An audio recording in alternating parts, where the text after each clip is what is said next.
Ito na yung update ng ginawa natin. Nag-galvanize na nila. Pinatubog na nila yan. Yan. Pinatubog na nila yan. Dumating na. Tapos, ito. Yung mga yan. Ngayon lang yan. Matapos. Tapos yan. Bali, 2 araw yan. Lahat-lahat. Mga kaspark. Ayan. Mahaba yan.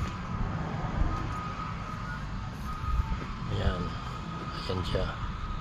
Mga natin ngayon yan. Butas.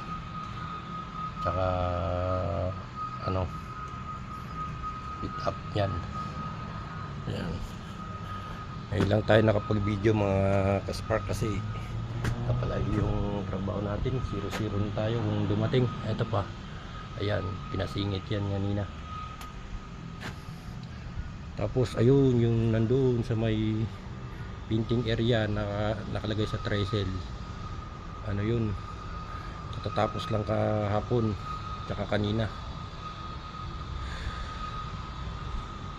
Yan ang mga ginawa natin. Ito may kinakarga na.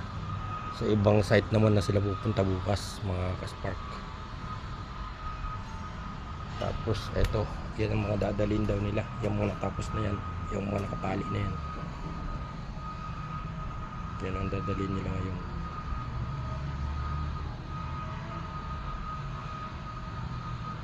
Kasi ibang site na raw pupunta nila eh. Kaya yan mga kaspark, ano, bagong hataw na naman ang ginagawa namin eh. Ito sa TAS construction ang iba yan. Yung TAS construction na yan, bago yan. Na ano nila yan mabuti. Kasi malaking project daw yan. Pati yun, yung mga kulay yellow dyan, pininturahan ko yan. Dito, nag-iisa lang ako sa fabrication. More on site sila. Taga-kabit. Taga-install sila. Kaya nag-iisa lang tayo. Solo natin. Tapos, lahat sa atin. Pati painting, cutting, marking, welding, fabricate. All around. Kaya hindi isang category lang ang ano natin dito. Mga kaspark. Ayan. Ayan na siya. Medyo malayo tayo kasi ano, baka makita tayo ng visor. Nandyan siya. Ayan. Ayan, pininturahan pa natin yung kanina. Ito ang isusunod ko, handrails. Hindi ko alam kung kailan. Marami daw yan eh.